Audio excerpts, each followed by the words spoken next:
안녕하세요. 엠무드입니다. 드라마 조명가게 8부까지 다 봤고요. 간단하게 리뷰해 보겠습니다. 와, 보고 나서 솔직히 슬픈 감정 진정시키느라 혼났어요. 아직도 좀 감정이 다 가시진 않았는데 최대한 진정한 상태로 말씀드려 보겠습니다. 개 짖는 아저씨 에피소드 너무 슬프지 않았나요? 이거 전에도 이미 조명가게 주인 에피소드에서 눈물샘이 한번 터졌거든요. 사탕봉지 비밀이 드디어 풀렸습니다. 와, 진짜 이거 눈물을 참을 수가 없더라고요. 게다가 제일 소름 돋았다고 해야 되나? 제일 좋았던 장면. 현주 엄마랑 조명가게 주인이랑 부둥켜 안고 우는데 너무 슬프더라고요. 부성에 모성에 다 나왔어 진짜. 이 정도면 진짜 작정하고 울리려고 한 거 아닌가요? 이 장면 하나만으로도 찢었다. 원작 뛰어넘었다는 감탄이 절로 나왔습니다. 일단 원작을 먼저 봤던 저로서는 기대 그 이상이었다. 아실 분들은 아시겠지만 이 드라마가 강풀 작가 작품이라는 것도 방영 전부터 화제가 됐는데요. 뭐랄까 1화부터 4화까지는 원작에 충실하면서도 시청자 입장에서는 다소 생소할 수도 있는 삶과 죽음의 경계, 우리나라에서는 삼도천이라고도 하잖아요. 죽기 전에 혼수 상태에 빠진 사람들을 이해할 수 있게 잘 연출을 했더라고요. 제가 원작을 본 상태로 드라마를 시청한지라 사실 이해가 안 가는 부분은 크게 없었거든요. 근데 원작을 모르는 상태에서 이 드라마를 보신 분들이라면 4화까지는 인물들의 정체에 대해 궁금했을 것 같더라고요. 저 여자는 왜 캐리어를 끌고 다니는 건지, 둘이 무슨 사이였던 건지, 또 저 골목길은 뭐고 조명가게 주인은 뭐 하는 사람인지, 이게 5회부터 하나씩 비밀이 스르륵 풀리더라고요. 양파같이 하나씩 궁금증이 풀리는 게 보는 재미가 있었습니다. 그리고 버스 기사랑 이제 냉동 탑차죠. 이 역할을 원작이랑 좀 다르게 각색한 부분도 있었고요. 원작에서는 박혁권 배우님 역할이 냉동탑차 운전자였거든요. 근데 드라마에선 버스 기사로 각색이 되었죠. 그리고 결말을 원작과는 좀 다르게 연출한 부분도 개인적으로는 좋더라고요. 그리고 표정 연기, 이 표정을 통한 심리 묘사라든지 이게 왜 드라마로 나왔어야 하는지 보여주는 아주 결정적인 시청 포인트였다고 봅니다. 원작에서는 느낄 수 없던 이런 부분들을 영상을 통해 느낄 수 있어서 개인적으로 너무 좋았습니다. 마지막에 주인공들이 삶과 죽음을 선택하잖아요.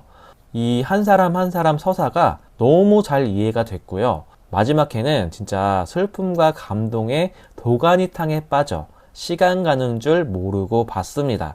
줄거리도 좀 간단하게 이야기해 볼게요. 리뷰를 하다 보면 드라마 내용 이야기를 안 할 수가 없거든요. 그 전에 아직 구독 안 하신 분들은 구독, 좋아요 부탁드리고요. 혹시나 스포가 싫으신 분들은 드라마 보고 와서 제 영상을 시청해 주시면 감사하겠습니다. 그럼 바로 시작할게요. 이야기는 퇴근 시간 버스에서 내리는 현민이라는 남자로부터 시작합니다. 현민은 하얀 옷을 입고 버스 정류장에 앉아있는 여인을 매일 밤 마주쳤죠. 여인은 슬픈 눈으로 현민을 바라봅니다. 현민은 비 오는 날 비를 맞고 앉아있는 여인에게 괜찮냐고 말을 걸었고 이후 비를 피하기 위해 여인과 함께 집으로 향했죠.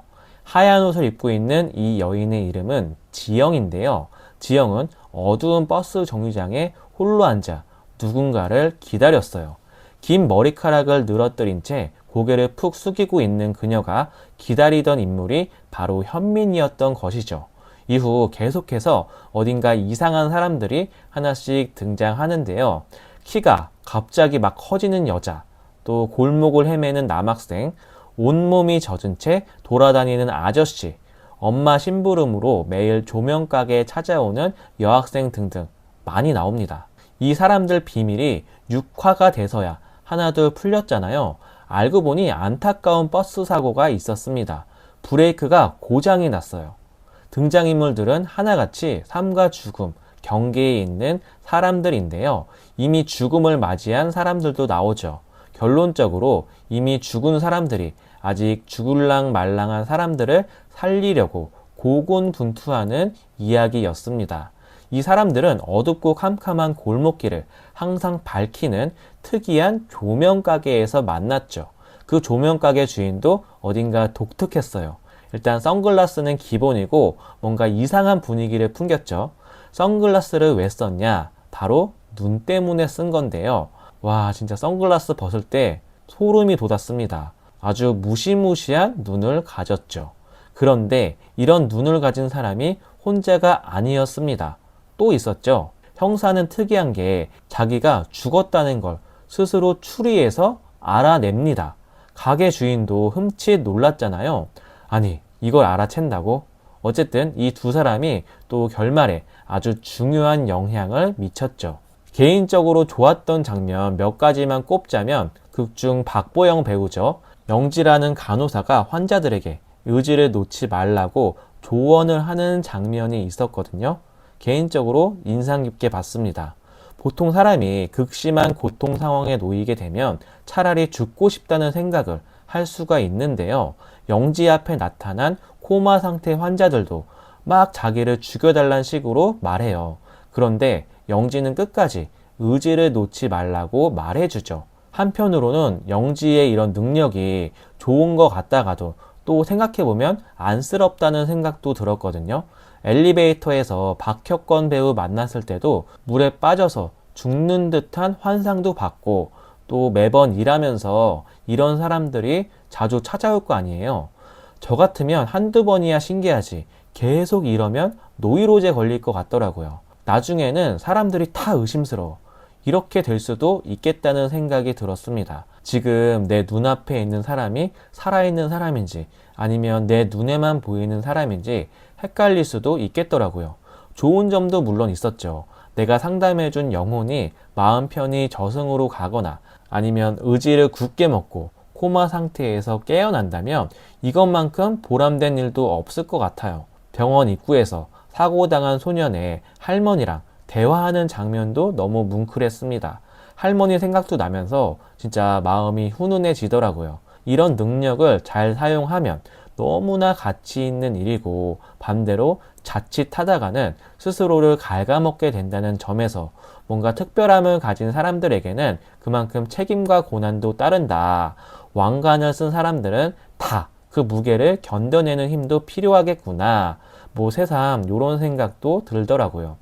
이거 관련해서 하나 더 말씀드리자면 보통 병원 응급실이나 중환자실에 가면 수술을 마친 의사들이 나머지는 다 환자 본인의 살려는 의지에 달려있다고 이해가 가면서도 아리송한 말을 가끔 하잖아요. 솔직히 환자가 지금 혼수 상태인데 어떻게 의지를 가질까 궁금할 수 있단 말이죠. 이 드라마가 이런 부분을 잘 긁어주더라고요. 아마 강풀 작가도 이런 호기심과 의구심에서 출발하지 않았을까 이런 생각도 한번 해봤습니다.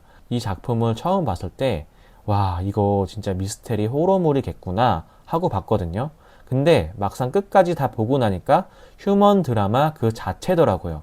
등장인물들도 많아요. 이 수많은 등장인물 한 명 한 명이 다 짜임새 있게 연결이 되면서 전체적인 스토리가 완성이 되더라고요. 결말에 대해서는 굳이 언급하진 않겠습니다.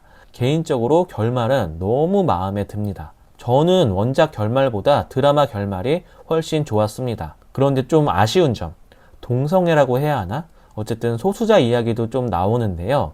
개인적으로 이게 19세였다면 더 좋았겠다 싶습니다.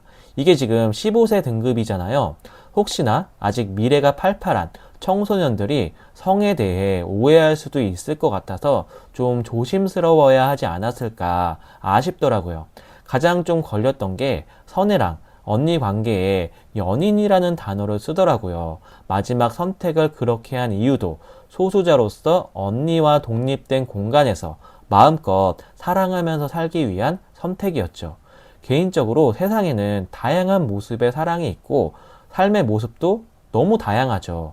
그런 관점에서 본다면 이런 사람들도 존중해야 한다는 메시지는 좋았습니다. 결말도 다수가 소수를 차별하거나 억압하거나 아니면 반대로 소수자가 다수자들에게 가해자 프레임을 씌운다거나 하는 그런 뉘앙스보다는 각자의 위치에서 서로 피해를 주거나 자기 권리만 주장하는 게 아니고 다수자든 소수자든 서로 존중하면서 각자 공간에서 공존한다는 게 나쁘진 않더라고요. 그런데 청소년들 입장에서는 자칫 잘못된 성개념을 가질까봐 조금은 걱정이 되었습니다. 제 채널에 10대, 20대 시청자는 그렇게 많지는 않더라고요. 그래도 혹시나 제 영상을 보고 있는 청소년들에게 꼭 당부하고 싶어요. 남성과 여성은 생물학적으로 다르고 이건 생각으로 바꿀 수 있는 게 아니다. 실제로 청소년기 잘못된 생각으로 동성애를 받아들였다가 건강상의 이유 등으로 평생 후회하는 사람들도 많더라. 이 정도로만 언급하도록 하겠습니다. 정리하자면 버스 정류장에서의 첫 임팩트가 매우 강렬했고 그 뒤에 사연을 알면 알수록 가슴이 뭉클해지고 감동이 있더라. 특히 지영의 죽음 관련해서는 참 안타깝기도 하고 허무하기도 하더라고요. 말 한마디가 진짜 너무 중요하다는 생각도 새삼 들었습니다.